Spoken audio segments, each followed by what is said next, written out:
Hola,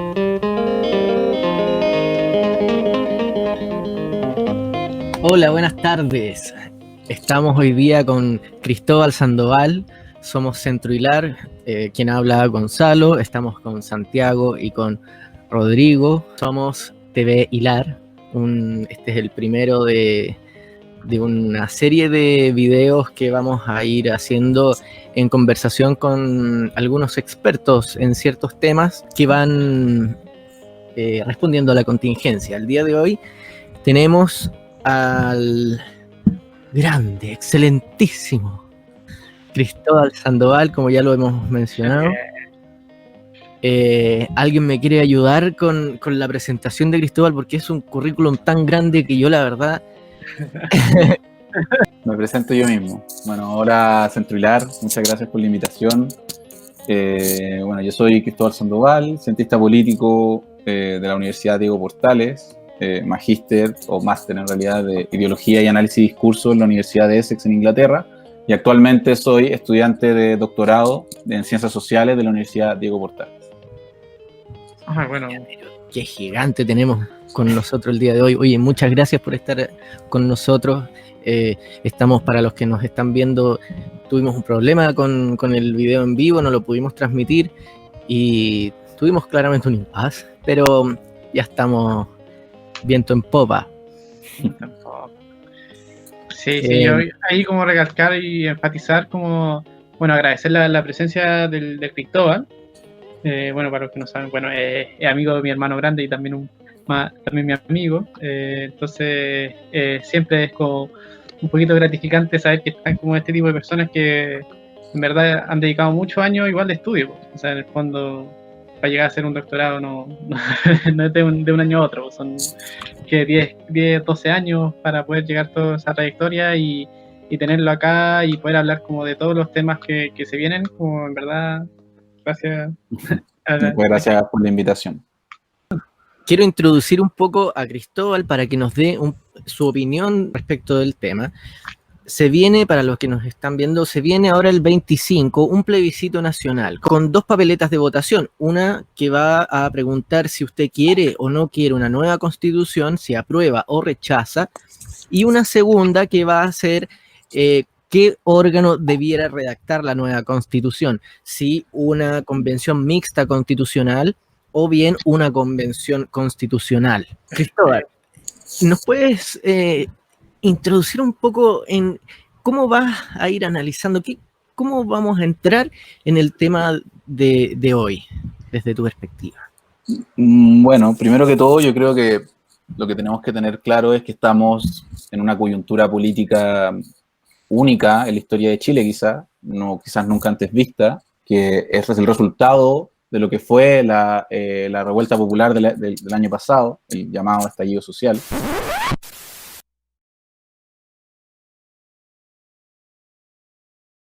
¿Está grabando? Bueno, solamente decir que nos hemos cambiado a plataforma de Zoom. Ha sido una cantidad de... Hemos tenido muchos intentos para hacer este video, así que ojalá que lo disfruten. Lo vamos a editar con todo el cariño. Y disculpa, Cristóbal, hemos estado un montón de tiempo aquí. Está todo bien. Ichi, antes de la interrupción, nos ya. Bueno, como iba hablando, pues como he hablado con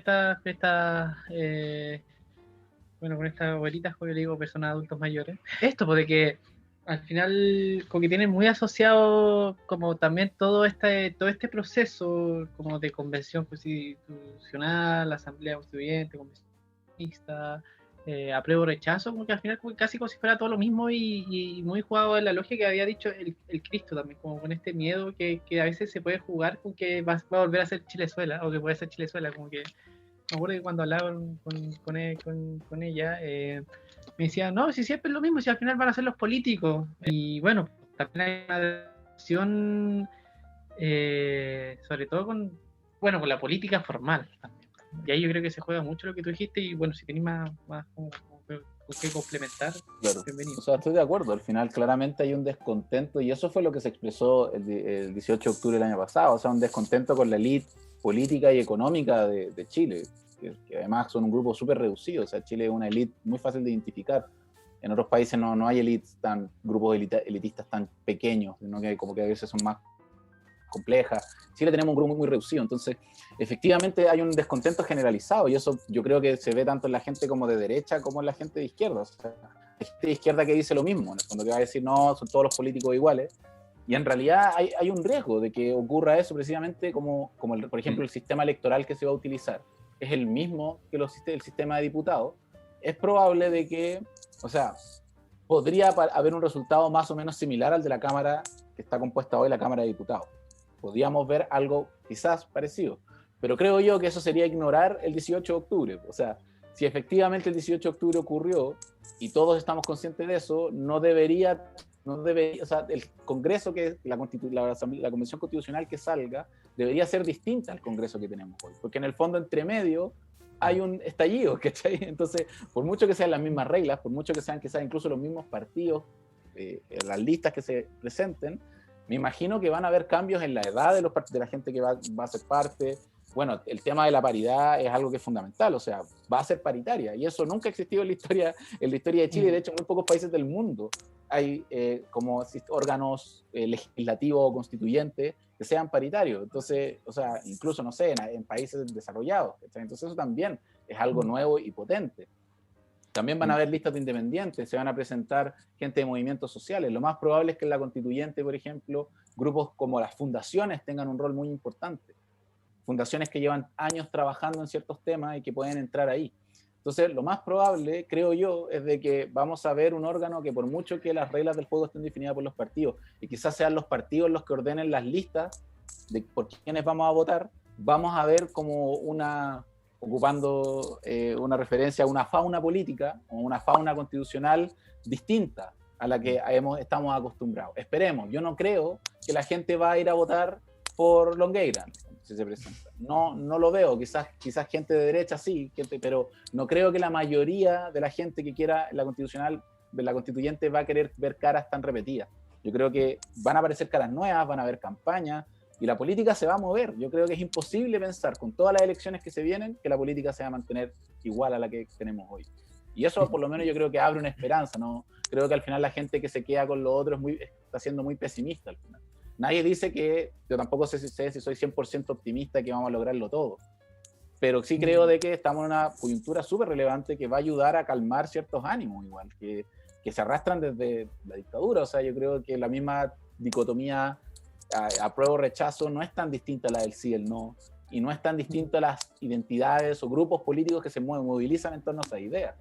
Entonces, eso yo creo que es lo que se viene. Yo creo que se abren cosas, no creo que las cosas estén cerradas por las reglas que se definieron. Yo creo de que la política siempre puede romper o como desbordar esas reglas, pero yo creo que eso tiene que ver con la voluntad de la gente, la voluntad popular, efectivamente.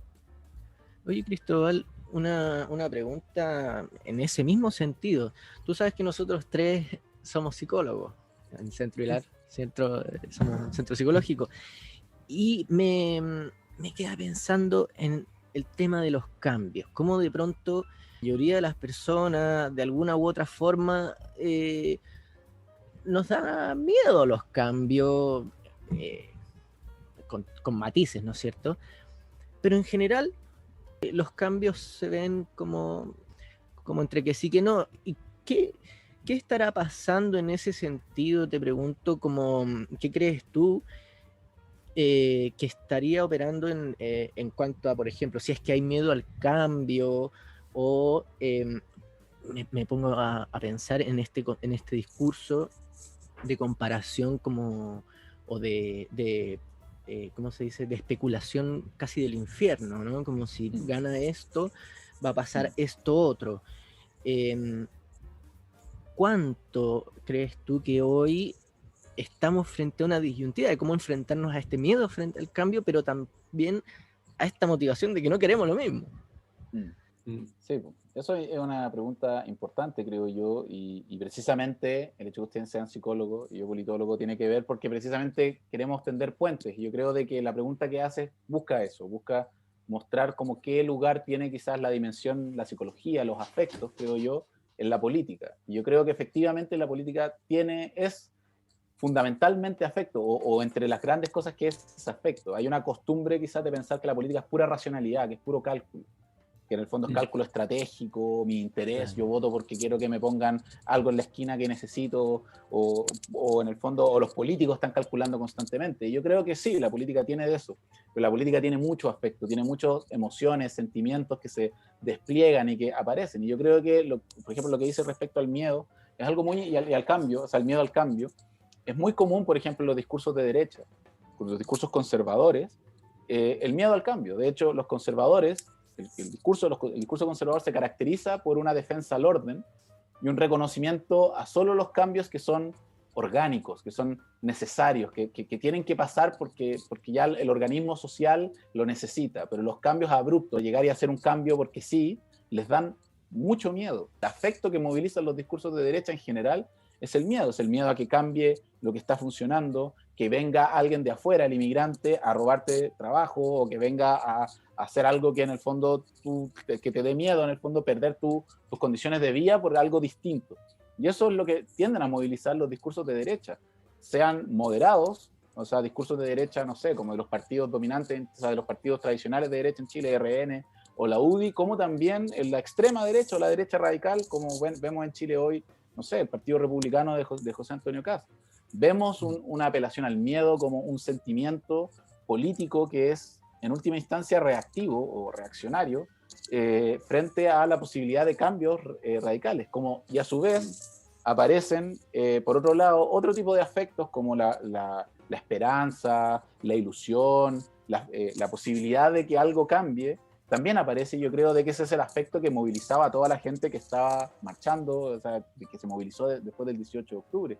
Gente que sentía, que tenía rabia en el fondo, pero que sentía que algo de lo que estaba pasando ahí habría algo nuevo. Entonces vemos mucho miedo, por un lado, un discurso muy orientado al miedo, orientado al miedo al cambio, el miedo a Chilezuela, de que si va a pasar esto se va a incendiar todo. Pero ese discurso ha estado siempre ha existido ese discurso. Antes, no sé, se decía que si abolía el trabajo infantil iba a perder ganancia en la empresa, en el fondo, y que no se quería hacer esa reforma. Siempre ha habido miedo, el divorcio. En el fondo, el divorcio en Chile es un ejemplo fundamental, o sea, Chile fue uno de los últimos países en tener divorcio.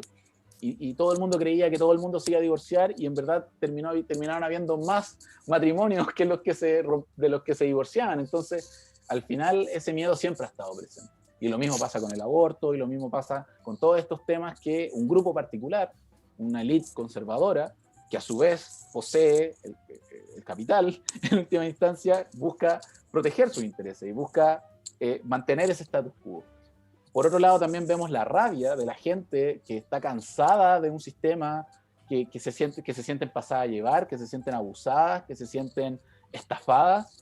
Eso está muy presente, y yo creo que ese es quizás tras la pandemia es el afecto que más aparece, quizás más que la esperanza, una rabia profunda y de adentro que a veces, a mí al menos, como que me da como una desolación, una sensación como de que igual estamos mal en el fondo, de que hay harto que cambiar. Y por otro lado, una esperanza, que yo creo que es lo que abre la posibilidad del apruebo, y a pesar de que hay gente que va a hacer crítica, yo creo que la esperanza, la ilusión, como afectos que movilizan hacia el futuro, y no hacia el pasado como el miedo, ofrecen cosas que son distintas y horizontes diferentes que yo creo que tenemos que mirar hacia allá. Sí, como bien interesante esto de que se mezclen los afectos con la política, y incluso desde al menos la perspectiva que tengo yo clínica, uno podría decir como lo inconsciente, que nos ocurre a nosotros afectivamente, también estaría ocurriendo en la política. Por ejemplo, cuando ocurre el estallido, ¿verdad? Cuando ocurre ese evento y nos abre como a descubrir estos sueños, yo ocuparía esa palabra como los sueños que tenemos, o lo que nosotros vemos como nuevo son como, por así decirlo, nuevas letras, ¿no? Como que nuevas palabras que ni siquiera conocemos, que van a como que se va a venir a articular la política chilena, ¿no? Pero como que el punto del rechazo o el punto del miedo o esos discursos que como tú mencionas, Cristóbal, como que vienen de tanto atrás, es como que están cristalizados en un punto que ya casi es inconsciente, ¿no? Como que funciona en la base de la repetición, si lo pudiéramos poner en términos más psicoanalíticos, como la idea de que finalmente es como compulsiva la sensación como de la discusión que se arma entre como quienes no quieren hacer estas reformas y entre como que responden a ese rechazo también como un poco sintomáticamente, ¿no? O quizás identificados con eso, pero como que me parece interesante en ese punto pensarlo así, porque también podría darnos cuenta como que podemos analizar nuestras actitudes políticas, entender de dónde vienen los discursos, ¿no? Tú nos mencionabas que incluso ahora en politología, Ciencia política o ciencia o política. ciencias políticas, se está empezando a hacer eso, ¿no? Como a analizar discursos con marcos teóricos que tienen esa mentalidad también. Sí, eso se está dando harto. De hecho, hay toda una corriente que se llama el giro afectivo en las ciencias sociales. Bueno, que siempre hay giros, está el giro lingüístico, el giro afectivo, ahora está el giro espacial. Pero el giro afectivo precisamente orienta a eso, a darle relevancia a lo afectivo, darle relevancia a esa dimensión quizás inconsciente. O sea, precisamente los afectos a veces no son racionales, como decía. No. La política no es como la ciencia política más gringa, por ejemplo, más norteamericana, que se enfoca en lo puramente racional y un análisis muy desde la economía. Entonces, pero, por ejemplo, en el magíster que estudié yo en Inglaterra, de ideología y análisis de discurso, hay un diálogo abierto con el psicoanálisis, con Freud, con Lacan, bueno, también con las lecturas de Foucault sobre el psicoanálisis, pero en el fondo hay todo una lectura que permite traer un aparataje teórico que se aleja de la clínica. O sea, en ese sentido, yo creo que hay que ser bien tajante, en el fondo, como cuando se habla de la izquierda lacaniana o de la teoría política lacaniana. En ningún momento se está pensando en la clínica lacaniana. La clínica lacaniana es una cuestión súper específica que claramente no está tan relacionada, no es necesariamente relacionada a la filosofía de Lacan y las preguntas que se hacía él, que son ese aparataje teórico que va a agarrar ciertas corrientes del postestructuralismo, sobre todo, y que van a construir una nueva forma de analizar la política, sobre todo los discursos. Y eso es lo que yo pude aprender mucho en Inglaterra, sobre todo algo que se hablaba, lo que llamaban las lógicas fantasmáticas de los fenómenos políticos. Los fenómenos políticos tienen una lógica fantasmática asociada a una fantasía, que es inconsciente de la gente, por ejemplo, del rechazo, o la gente de derecha. La gente de derecha en general, por ejemplo, la más xenófoba, tiene mucho miedo de que venga alguien a robarle el goce. Y el goce del de afuera, o del que le da miedo en el fondo, le da pavor. O sea, en el fondo, el goce de los que estaban en la marcha, en el fondo del 18O, o el goce de esta gente quemando algo, por ejemplo, porque ahí había un goce, que no podemos decir que no había un goce en eso. Eso le da mucho miedo porque siente que le están quitando, la gente de derecha siente que le están quitando su propio goce, su oportunidad de estar tranquilo, de mantener su vida como siempre, o lo mismo con los inmigrantes, por ejemplo. Mucha gente de derecha siente que el inmigrante viene a robarte su trabajo, su goce, y le molesta las prácticas, las tradiciones de las personas que vienen de afuera, porque le afecta su forma de vivir constante y es como una cuestión irracional, o sea, e inconsciente. No logran ver por qué les molesta, solo les irrita. Pero en esa irritación hay algo que hay que ver. O sea, precisamente yo creo que eso es lo que ustedes pueden ver en la clínica. O sea, si de repente llega un tipo que es xenófobo y les empieza a hablar de lo que le pasa cuando, no sé, ve a un inmigrante en la calle, ustedes ahí van a ver esa dimensión inconsciente tal cual, cómo constituye su personalidad. Pero a su vez, esa personalidad se traduce en una acción política, o en una preferencia política, o en decisiones políticas. Entonces ahí vemos el cruce. Tiene que ver con esto, como con esos afectos que se movilizan, y con el disfrutar de ese afecto. O sea, en el fondo, bueno, obviamente ese disfrutar también puede ser no tan placentero, pero me refiero que hay algo ahí que reproduce una práctica, por ejemplo, que reproduce una forma de actuar. O sea, como les decía, cuando lo que vimos igual en el estallido, lo que vimos, este levantamiento, en eso había mucho un goce, había un disfrutar de las personas salían a la calle a disfrutar, era un carnaval, era una instancia como de mucho disfrute. Pero también hay disfrute, como veíamos en la quema de cosas. O sea, en el fondo hay algo ahí que también moviliza. Yo creo que el goce tiene que ver con eso, con esa movilización hacia algo.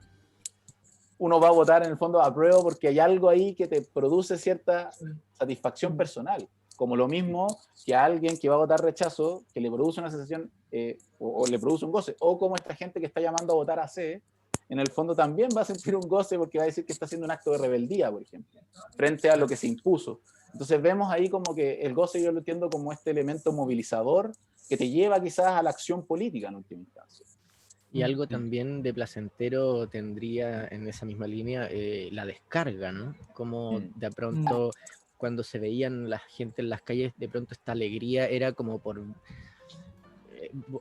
quizás va a caer un poco pesado para la audiencia, pero quizás era por ver al mundo arder, ver Chile como al fin...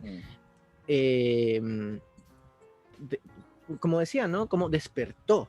También como muy relacionado a lo que tú dijiste, como el término como de descarga, goce, etcétera.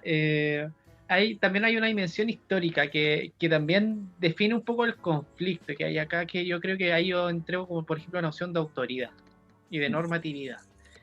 ¿Por qué lo considero como muy importante? Porque siento que justo ese choque que se está como haciendo como una conflictividad muy grande en estos días.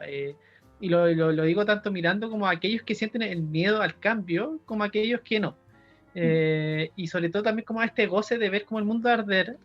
Para mí, por ejemplo, se me hace como muy simbólico, por ejemplo, los espacios que se ocuparon para hacer como el ejercicio de la oposición. O sea, el general Baquedano, el general Baquedano, y ahora la quema de la iglesia Carabineros. Entonces, como lo digo como también como para ubicar también como ese goce, porque lo hago pensando como en esta masa de jóvenes que están como muy desencantadas con las políticas, con el término de poder conseguir trabajo, con el término de saber de que tienen como todas las puertas cerradas y que solamente como que que lo ponemos de esta cualidad como de estatus o de este como status quo que hay que mantener como personas porque vivimos en cierta cultura y como obviamente somos Chile como neoliberal, bla bla bla. Eso va incluyendo una rabia y especialmente un goce como con el de rebelarse frente a la autoridad. Como que es muy como característico quizás también de Sudamérica como el hecho de la imagen de la resistencia, como de la oposición, como siempre como entre el oprimido y el opresor.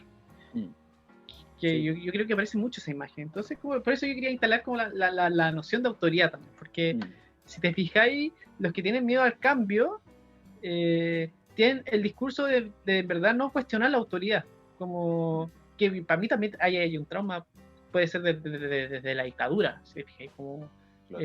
Tengo miedo al cambio porque en el fondo el cambio que vimos en dictadura es que al final terminamos comiendo pan y ni siquiera comiendo pan porque teníamos que esperar la fila 3 días y cuando se acababa y ¿quién hacía algo por mí? La imagen de la autoridad pone por ejemplo la cosa de Chilezuela y como por ejemplo la persona en vez de cuestionarse qué va a pasar Chilezuela simplemente se acata. Sí, como no va a ser Chilezuela. Es porque le da miedo, precisamente. Esa es la cosa. Los conservadores, el pensamiento conservador, si lo analizamos así como un pensamiento, igual hay dudas sobre eso, hay algunos que van a decir que más que un pensamiento es como una actitud, pero bueno, pero en general está centrado en el lugar como del orden natural. El orden natural, como un poco en el fondo Dios, como ¿cachai? Las instituciones intermedias, lo mismo con el rey, ¿cachai? Viene como del feudalismo, viene como cuáles son los estamentos, cuáles son sus lugares, y eso es lo orgánico, en el fondo en una sociedad conservadora, como que cada uno cumpla un lugar, que cada uno tenga una función específica. Y de esa manera, obviamente, esta gente, cuando se enfrenta a la posibilidad de que eso se vea cuestionado, va a sentir miedo. Va a sentir que se va a desmoronar toda esta estructura. Pero en el fondo yo creo de que ahí hay un miedo, o sea, lo que se están movilizando solamente por el miedo, pues en ningún momento piensan la posibilidad de que algún cambio pueda ser positivo. Y muchas veces se han equivocado. Yo creo que eso es lo importante. O sea, efectivamente uno puede tener miedo del cambio. O sea, quizás como actitud, ser conservador a veces igual es prudente, como actitud de vida, pero como visión política, como dogma quizás político, en general lo único que lleva es a la autoridad exacerbada, al autoritarismo al final. Hay un autor que se llama Winnicott que habla del miedo al derrumbe, ¿no? Y como que lo coloca como una cosa pulsional, como que dice, hay algo del organismo que como que no se las puede ver con que las cosas se derrumban. Hay cosas que se edifican después, pero como que no todo dura para siempre y mucho menos no todo es pacífico todo el tiempo, ¿no? Como que no hay equilibrio, no hay... Y hay como una cosa muy como de una resistencia pulsional a eso. Sí.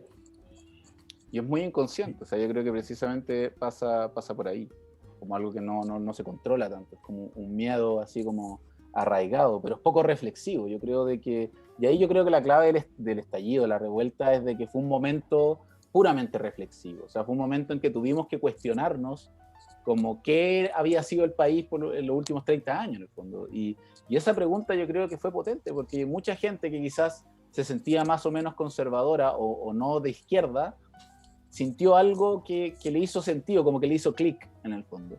Y esa es la idea del Chile despertó, yo creo que tiene mucho que ver con eso, como un cambio en el sentido común, un cambio en aceptar como comúnmente que habían problemas. O sea, como hablábamos, la Asamblea Constituyente era algo que estaba ahí, en los sectores de izquierda, pero fue una vez que, como al poco andar del estallido, que claro, que todo el mundo dijo, bueno, en verdad es la única solución, o es la mejor solución, como que apareció como una solución muy obvia. Y eso tiene que ver porque algo hizo clic, algo cambió. Entonces, claro, efectivamente va a haber un grupo, y yo aquí en el fondo yo creo que es un grupo que es minoritario, efectivamente los que se reconocen en ese miedo pulsional, que se expresa, creo yo, muy bien en la idea del rechazo, o sea, rechazar. La idea misma, la carga que tiene esa palabra es potente, o sea, excluir, rechazar, apartar, es como negar la posibilidad del cambio, o sea, es rechazo el cambio, eso es el acto político de rechazar.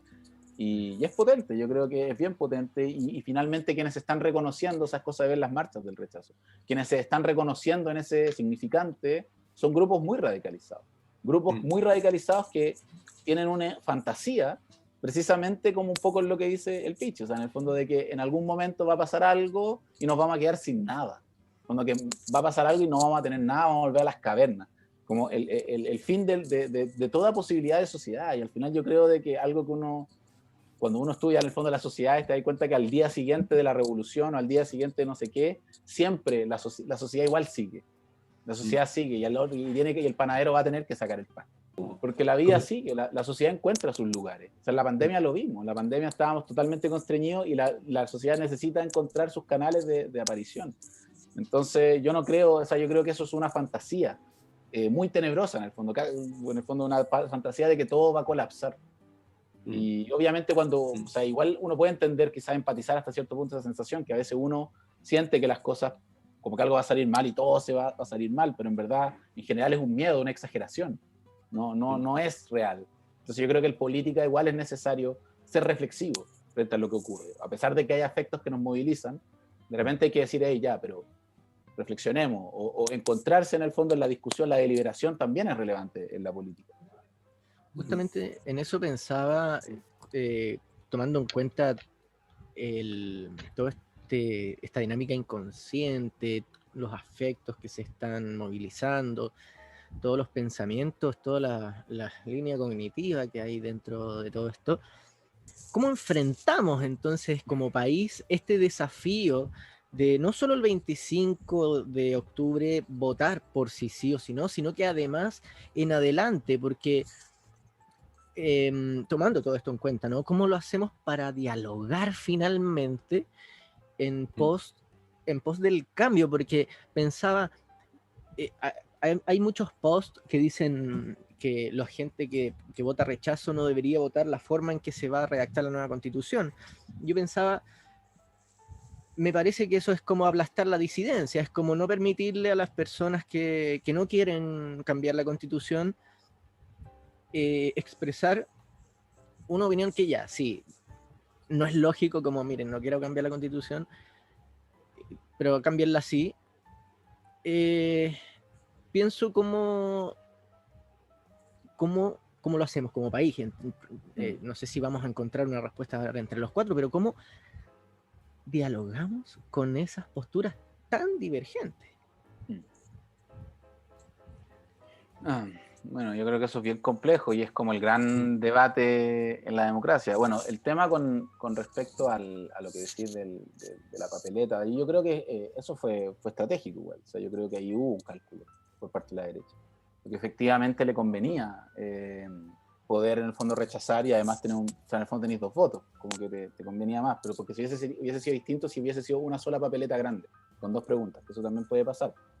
Entonces tú podrías haber tenido una papeleta grande con 2 preguntas, entonces si tú marcabas el rechazo, estás invalidado para la otra, ¿cachai? Porque en el fondo técnicamente si estás rechazando no se puede, pero bueno, eso quedó así, es lo que es, y en las reglas del juego con las que tenemos que jugar, y en el fondo yo creo de que esas reglas del juego van a generar un debate, van a aparecer fuerzas políticas, quizás aparezcan fuerzas políticas nuevas, Y vamos a ver cómo se va, como qué lugar va a ocupar ese rechazo, en el fondo, ese voto más duro. En el fondo yo creo de que quizá va a haber todo este voto que es como apruebo convención mixta, en el fondo, que son como moderados, como ya cambio, pero no tanto, en el fondo. Yo creo que de eso Claro. quizá vamos a ver, quizá en el fondo yo creo que la clave es de que mejor que ganen eso un poco a que este núcleo duro del rechazo, que en el fondo no sé muy bien, va a ir a obstruir en el fondo la constituyente, y en el fondo van a buscar lo más posible de que nada cambie, mantener la hoja actual, en el fondo, la constitución actual. Pero yo creo de que efectivamente la política es las dos cosas, es conflicto y es deliberación. Y no podemos negar la dimensión conflictual, que yo creo que es la que más tiene que ver con los afectos, en el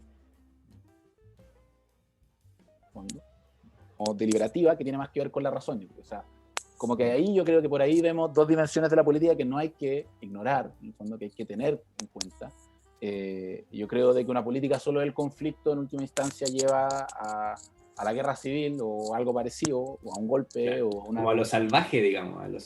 O sea, lleva al enfrentamiento irracional, solo movido por afectos. Solo por el miedo, en el fondo, cierta gente de derecha, solo por el miedo sale a pegarle a inmigrantes. Eso es ya la radicalización de ese afecto. Pero por otro lado también hay una política que es de la deliberación, del acuerdo, que también no se puede solo creer que la política es eso. O sea, al final ese fue el error de la transición a la democracia. Negar el conflicto, esconder el conflicto y no que sea una política solo consensual.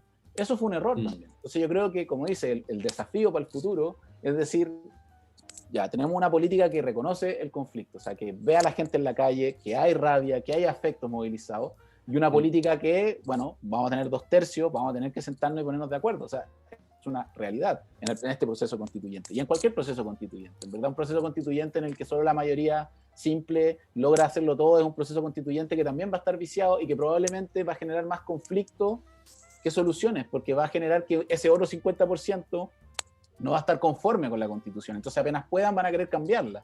Entonces, por eso es relevante hacer un texto constitucional, es algo que tiene que durar. Cuando las constituciones no pueden cambiarse todo el rato, lo que no significa que no se puedan cambiar. Claro. Yo creo que las constituciones se tienen que cambiar. Y Chile tiene una oportunidad histórica de tener de partida la primera constitución hecha en el siglo XXI. Así, o una de las más modernas, en el fondo, como una muy actual. La única constitución post-pandemia, quizá, o la primera constitución post-pandemia, en un contexto donde obviamente el mundo entero se está replanteando. O sea, algunas personas hablan de que la pandemia pone fin de alguna manera a un siglo XX muy largo, cuando que duró un poco más, se alargó un poquito más. Pero la pandemia puso en evidencia un cambio de época, creo yo. Y que ese cambio de época lo tenemos que, en Chile, tener una oportunidad histórica de que ese cambio de época se encarne en un texto constitucional que finalmente define las formas de convivencia de la sociedad. Y estamos en una coyuntura que es única y que no tiene precedentes y que va a abrir muchas posibilidades. El resultado puede ser variable y está totalmente abierto. Yo soy de la idea de que la política igual es contingencia radical. La situación nos va a llevar al resultado final, cuando las correlaciones de fuerza, la movilización en la calle, en el fondo vamos a ver las preferencias de las personas, vamos a ver varios movimientos y se viene un ciclo electoral bien largo que se inicia con este plebiscito. Un ciclo electoral en el fondo de varias elecciones, son como 5 o 6 en un periodo de 2 años, una cosa así. Entonces siempre va a generar movimiento. Yo creo que en una democracia, que lo único que cuando en una democracia te avisan que en 2 años vaya a votar 6 veces, yo creo que eso es algo que le hace bien a la democracia, en el fondo.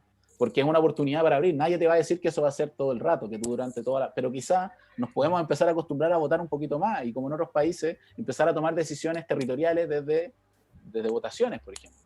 Y eso, en una constitución, en un cambio constitucional, se abre esa oportunidad de iniciativas populares de ley, otro tipo de instancias, modificar ciertos principios básicos de cómo nos relacionamos y cómo hacemos política como sociedad. Es importante, Cristóbal, lo que estás diciendo, y de pronto todo esto se sostiene a través de algo que tenemos que tocar, que es el entramado institucional bajo el cual estamos trabajando, ¿no es cierto? Porque hay un marco legal, pero hay un entramado institucional que hoy en día está muy debilitado, ¿no es cierto? La fe en las instituciones públicas especialmente está muy debilitada. ¿Para qué decir la de la fuerza pública, la de las policías, sí, o el ejército? en ese sentido, ¿no es cierto? ¿Cómo tú como politólogo, qué tendrías para decir respecto a cómo vamos a retomar la confianza en las instituciones? ¿Cómo, por ejemplo, pensaba en la idea que veía el otro día como esta de reformar Carabineros? Pensaba, es una institución que hoy tiene una fama muy, muy, ¿cómo se dice? Mala. Devaluada.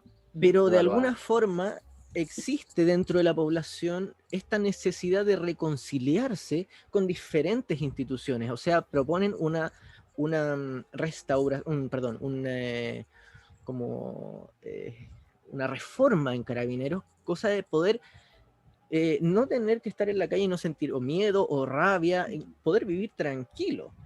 ¿Cómo lo ves como tú como politólogo, como cientista político? ¿Cómo va a venir ese movimiento? Sí, eso es interesante porque efectivamente estamos con un momento, leí una columna de Gabriel Palma, un economista chileno, que hablaba de que Chile estaba en un momento como gramsciano, porque Gramsci habla siempre que hay un momento en lo que lo viejo no termina de morir y lo nuevo no termina de nacer. Estamos en ese intersticio, digámoslo de alguna manera, entre lo constituido y lo constituyente. Y ahí viene la palabra Asamblea Constituyente, tiene que ver con eso. Lo constituido es lo que está sedimentado, las instituciones que existen. Y lo constituyente es esa posibilidad de crear nuevas instituciones, en el fondo que radica en la soberanía popular, la posibilidad de que la soberanía, el pueblo sea capaz de constituir nuevas organizaciones, nuevas instituciones. Y en el fondo yo creo que un proceso constituyente es el momento indicado para hacer todo ese tipo de reformas. O sea, si no es en ese momento, es muy difícil, es más complejo hacerlo en otro tipo de situación. Entonces tú en la Asamblea, en la Convención Constitucional, se van a poder redefinir instituciones como el presidente de Chile. O sea, el hecho que vivamos en un sistema presidencialista es una cosa que se puede cambiar. O sea, efectivamente está abierta la posibilidad de que pasemos a hacer un semipresidencialismo, por ejemplo, o un parlamentarismo, quizás son más por la tradición latinoamericana, pero quizás moderar las facultades del presidente, cambiar la cantidad de años que se gobiernan. Reforma Carabineros, o sea, efectivamente tú podrías generar una reforma Carabineros, podrías generar nuevas policías también de otro tipo, podéis generar otro tipo de instituciones. O sea, es el momento como ese, es cuando estáis replanteando la configuración institucional de un país. Y ese es el momento constituyente, el momento de constituir algo nuevo, de construir algo nuevo, versus lo constituido, lo que ya existe, lo que ya está sedimentado. Y en el fondo, la posibilidad de transformar, yo creo que por eso está en este momento, por eso no hay que restarle valor por las reglas que tiene, porque el sistema electoral es A, B o C, en el fondo. Sí, en el fondo la relevancia es qué está en juego. Por eso la Asamblea Constituyente o una Convención Constitucional no está definida por sus reglas, está definida por su función. Y su función define lo que está en juego. Y lo que está en juego es el ordenamiento de todo un país. Y algo que, en el fondo, a su vez, un ordenamiento que se hizo en dictadura. O sea, lo constituido fue constituido en dictadura, de la forma más violenta posible. En cambio, lo constituyente, en este contexto, va a venir de la soberanía popular, independiente de si quienes hicieron el acuerdo son la élite o no. Si al final la élite, si no la votan, si el pueblo decide no votarla, la élite no tiene por qué estar ahí. Puede haber una nueva élite también. Eso también puede cambiar. O quizás el pueblo puede elegir a sus propios candidatos. No es tan fácil, en el fondo, pero lo que yo creo es que lo que está todo abierto. Yo no creo que haya nada cerrado para decir que este proceso hay gente que va a decir que es una farsa o que es una mentira. Yo creo que no, todo lo contrario. Estamos frente a un proceso único en su especie y valorarlo en serio, si lo valoramos en serio, realmente podemos transformar las cosas. Si empezamos a dudar del mismo proceso, probablemente van a ganar los mismos de siempre. Es que claro, porque me lo ponía a pensar como hoy también en la pregunta del Gonzalo, que es como sobre todo como volver a valorizar todas estas instituciones que han estado muy devaluadas y que en verdad están muy desvalorizadas porque en verdad también han hecho, no han sido transparentes, no han sido siguiendo las rigurosidades por las cuales se definen, como por ejemplo Carabineros violan sus normas cotidianamente, las mismas que ellas mismas pusieron, etcétera. Y a mí me pareció como muy interesante como el hecho, sobre todo por la imagen simbólica de la marcha, como también de la apropiación popular de la institución policial, como en el fondo como esta asamblea o esta nueva constitución que se puede crear la pienso también como que, claro, el orden del policía o esta institución de represión y de orden y control han estado mucho en la posición de la autoridad, o sea, han estado en verdad sumisas a lo que dicta en el fondo el presidente y acatan y en volada, y ellos mismos se creen que ellos están estableciendo el orden y en verdad están como en el fondo paliando a su propio poder. Como, y es increíble ver como, por ejemplo, como quizás esta asamblea o esta convención permitiría entonces una apropiación de la popularidad, del sector popular de la institución policial, que en verdad están para ofrecer orden a su pueblo, no a un sector minoritario. Entonces, porque eso lo encontré muy interesante. Y a la vez, porque, claro, cómo no dudar también de ese proceso, también en el camino, porque también es mucho lo que está en juego. O sea, como tú lo dijiste, pues, y esto no es menor, como que también Chile, como que a partir del año pasado, por ejemplo, el tema de las tesis, el tema marcha, como que también vino a visibilizar, también no solamente lo que le está pasando acá en el nivel local, sino que también a nivel mundial. O sea, piensa tú que la canción de las tesis se cantó en Francia. No, en todo el mundo. Y con India, todo el mundo. Entonces, como que es como también ponerse en el lado humano, cómo no sentir miedo también, y cómo no dudar de este proceso que en verdad, porque, claro, como tú lo dices, como que puede generar muchos cambios, muchas cosas, y en verdad hace también un cambio de ciclo, quizás no tan solamente local, sino que también marca un precedente y un ejemplo quizás para muchos otros países. No, estoy de acuerdo. Como lo dijiste, eso no, me quedé como... Igual quisiera, quisiera agregar como un poco mirándolo desde el punto de vista quizás más psicológico. Claramente ya hicimos una idea de, como lo mencionamos, que esto no es clínico, tiene otro aspecto, pero uno sí puede entender esta idea como de la duda constante o el miedo que nos genera lo que podría ocurrir cuando uno mira, por ejemplo, como, no sé, los traumas, ¿verdad? O las clínicas como traumáticas, como uno observa como que hay una necesidad como de alejarse de la institución, o sea, como de olvidarse el nombre de lo que como que nos generó esta herida o esta... Porque históricamente son instituciones que han pisoteado, ¿no? Y como que difícilmente, o yo no conozco muchos casos, quizás Cristóbal sí, pero como donde como que efectivamente ha habido como una regeneración entre, por ejemplo, el cuerpo policial y la gente, ¿no? Como que la idea de ACAP es como que tiene millones de años. Entonces, ciertamente lo que dice el Pichi es como, bueno, en realidad vamos a poder como efectivamente generar este proceso constituyente, pero observándolo desde esa misma clínica, que es una pregunta que ocurre cuando se encuentra uno con el trauma, también uno mismo responde lo mismo, ¿no? Como de, claro, pero ahora en este momento que estás como frente a esta como implicancia de tu cuerpo en lo que está ocurriendo, ¿qué vas a hacer? ¿No? Como que la pregunta no es hacia atrás, sino que es hacia adelante. Y ahí yo encuentro que Cristóbal como que lanza un punto porque dice, pero ¿qué vamos a hacer? Si nosotros perdemos la ambición o como que decidimos dejar de soñar, como que nos perdemos también el mismo proceso constituyente. ¿Cachai? Entonces es verdad que estamos como en esa tensión, pero como que ante la pregunta ¿qué vas a hacer? Siento yo que como que es una cuestión hacia adelante, como de cómo se podría generar una nueva manera de relacionarse ocupando palabras que ya ocupamos antes en la conversación, como por ejemplo con el goce que obtuvimos o que capturamos a partir como de esta memoria chilena, ¿no? Que como que cae súper pesado, cae como algo súper denso y difícil, pero como que puede cambiar, ¿no? Como que las cosas se van a derrumbar, o sea, si lo tenemos así, o ya se están derrumbando, entonces puede como que aparecer la constitución de algo distinto. Sí.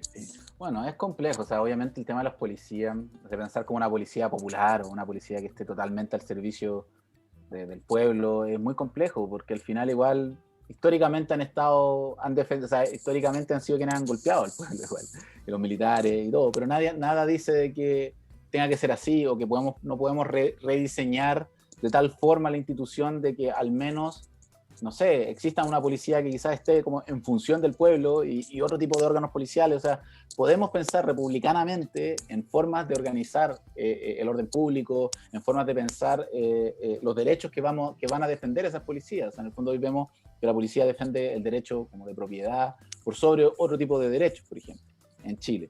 Se considera más valioso. Entonces, yo creo que podemos, y eso tiene que ver, por ejemplo, con la Constitución del 80. O sea, la Constitución del 80 tiene un foco en el derecho a propiedad. Entonces, una nueva constitución enfocada en los derechos, enfocada en otro tipo de esquemas, de discursos, puede construir algo diferente.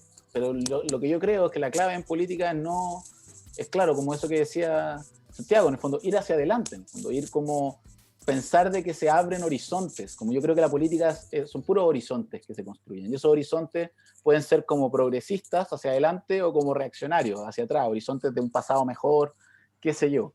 Y en el fondo nos movemos en eso. La política yo siento que se mueve en esos dos vectores, hacia adelante o hacia atrás de alguna manera.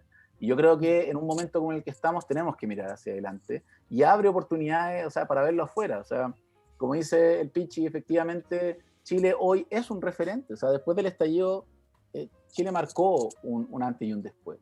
Y mi interpretación, y esta es una tesis muy personal, no he leído ningún paper, pero es algo mío, es de que Chile en el fondo, por ser uno de los el experimento neoliberal en el fondo, por ser el país como donde se radicalizó este ideario neoliberal, Chile estaba como en otra fase del ciclo global del neoliberalismo. Y eso fue el estallido, el fin de ese ciclo. Y estaba más adelante que cualquier otro país en el mundo. Y por lo mismo vemos el fin de un ciclo. Y eso es lo que estamos viviendo ahora. Pero ese ciclo todavía no termina de morir y el nuevo todavía no empieza a nacer. Y eso es lo que en ese momento estamos. Esa es la coyuntura que estamos viviendo. Y por eso es así de relevante. Y se abre muchos escenarios, o sea, nadie puede prever el futuro, nadie. Ningún cientista político puede hacerlo, que el que lo dice lo está engañando. Porque ningún cientista político puede predecir el futuro. Nadie tiene una bola de cristal para ver el futuro. Y eso es incierto. El que le dice un salfate cualquiera. Y aquí la clave, creo yo, es la contingencia. La política es pura contingencia, es contingencia radical. Y eso lo vamos a ver, yo creo, en este periodo que se abre. Vamos a ver esa contingencia radical. Y cuando alguien te dice que cuando los medios de comunicación o las encuestas las empresas de encuestas tratan de precisamente anular esa contingencia, poniéndote preferencias a priori, diciéndote la vino Jadwe, esa es la política, ¿no? Eso es un error porque eso niega la contingencia. La política quizás hoy es entre Lavín y Jadwe, pero en realidad hay tanto por jugar, hay tanto en juego, que probablemente Lavín y Jadwe en 2 años en volada nadie quiera nada con ellos. O sea, pregúntale a Guillermo. Cuando Guillermo lo subieron las encuestas y qué porcentaje sacó. A eso me refiero. La política, no, cuando te tratan de cerrar la política, en el fondo, en verdad, eso hay intereses detrás de eso. La clave, creo yo, es decir que la política siempre está abierta. Y siempre puede surgir algo nuevo. Y en un momento como el constituyente que estamos viviendo, un momento constituyente, va a surgir algo nuevo. Quizás no sea perfecto, quizás no sea la sociedad ideal, eso no existe, ¿cachai? Precisamente yo creo que siempre va a haber una falta, siempre va a faltar algo. Pero por eso la política, la democracia necesita la movilización social, porque la movilización social posibilita evidenciar lo que está en falta y tratar de avanzar, pero nunca vamos a alcanzar esa plenitud. Esa plenitud no es real, no existe, no existe la constitución perfecta. En 15 años quizás esta constitución quede obsoleta y el ciclo que se inicia ahora se va a cerrar también. Y eso la política es así, es ciclos, y los países son así, y el mundo es así. Son ciclos, son olas de movimientos que van cambiando y que se van imitando, que uno va aprendiendo del otro. Y yo creo que estamos en un momento, o sea, Chile puede tener una asamblea, una convención constitucional muy interesante, con paridad, quizás con pueblo originario, quizás con movimientos sociales, con fundaciones, con un montón de grupos participando. Y eso, el resultado de eso, yo creo que va a ser sí o sí mejor que la constitución que hicieron en dictadura 5 personas. Y eso es fundamental, y por eso es relevante lo que nos estamos jugando. Oye, Cristóbal, ¿y qué es lo que nos orienta, ¿no? Como en esta contingencia actual? O sea, ¿qué debiera, porque quizás eso ya se pone muy personal, muy ético respecto como a nuestros propios valores, como ¿qué valores para ti quizás orientan el horizonte que se estaría abriendo ahora? Creo de que hay un sentido común, de nuevo vuelvo a esta idea de que hubo un cambio, como un clic después del estallido de un sentido común que ya nos da luces de eso que se abre, que nos da luces más o menos de la sociedad que más o menos nos gustaría. Y yo creo que eso tiene que ver con el sentido común, con las discusiones en la calle. Está ahí la idea de dignidad, los significantes que están circulando, dignidad, por ejemplo, es un significante muy potente y que está ahí dando vuelta, que está disputando el mismo lugar. O sea, ya, ¿qué sociedad queremos? Bueno, una sociedad digna, ya que es una sociedad digna, y eso es lo que nos toca ahora. Ahí vamos disputando, claro. Y eso es lo que nos toca ahora. Claro, porque para dar una definición breve, porque yo lo defino mucho dentro de lo que está pasando como el choque entre la moral y la ética. Como que siento como que por ejemplo, lo moral es como muchos estos discursos que fueron impuestos y que muchas, bueno, las generaciones, sobre todo, bueno, la de Santiago y la mía, que somos los más chiquititos, nacimos dentro de un mundo que fue más impuesto y en el fondo todo este tema de las marchas empezaron a renacer los nuevos discursos, como lo decía el Cristo, como al final de estos discursos comunes que al final van operando muy desde lo individual a generar algo colectivo y no desde lo colectivo a lo individual, como antes era como orden y progreso, como tipo, eso era de Brasil, ¿no? Sí, como Sí, tipo pues. Brasil. No, pues ahora es como primero vamos desde nosotros, primero individualidad, venga colectivo. Como entonces, como que por eso digo como dentro de lo moral y lo ético, que ahora se está estableciendo como un proceso más desde el orden de la ética, no generando estos gremios que van generando grandes relatos y se transforma en una hegemonía, sino como que es como el mismo proceso de la marcha, nació a romper todos los viejos relatos, ¿cachai? Los relatos hegemónicos, Pero y a generar mini relatos. Pero de alguna manera u otra, esos mini relatos tienen que converger en un nuevo relato. Y la Esa Constitución, es la cosa.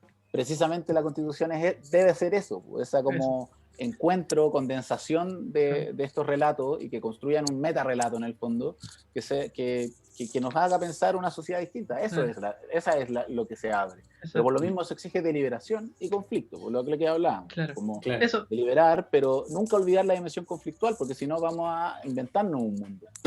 Que fue lo que le pasó en el fondo al Chile en los últimos 30 años, y nos dimos cuenta de que eso terminó en el fondo. Y despertamos, en el fondo. De hecho, eso mismo quería ir, de hecho. Como ahí se ve la dimensión de la ética. Ahí se resuelve. El colectivismo propio del discurso apropiado. Como lo diría Heidegger, ahí están los comentarios. Estamos llegando ya a nuestro final. Queremos agradecer a todos los que hayan visto el video hasta el final. Queremos agradecer también a Cristóbal. Like y suscribir. No sé dónde va a estar. Gracias, Cristóbal, por darte el tiempo de conversar con nosotros y por compartir tu extensa y vasta sabiduría, que es muy importante, sobre todo para lo que se nos viene, no solo el domingo, sino que un par de años también. Así que nada, pues los dejamos invitados a nuestros siguientes capítulos de Bailar, de la Mesa Redonda.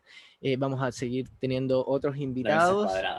Una última ronda de despedida para todos. Yo igual quería, claro, y aparte de decir que como con lo que yo me quedo harto con esta conversación, el tema como de la dignidad y de lo colectivo al final, ¿no? Como de, al menos porque si está la contingencia también está lo que nos orienta. Entonces, pensarlo así está interesante porque yo no creo que todos los ciclos políticos sean siempre como los mismos, ¿no? Entonces, este es como particularizarlo en torno al tema de la dignidad, me pareció como importante colocarlo ahí.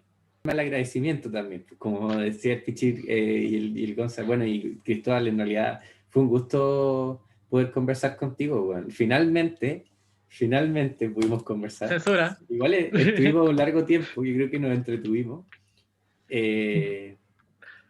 Y nada, pues gracias por participar, gracias por estar aquí, me uno a lo que está diciendo el Gonzalo. Sí.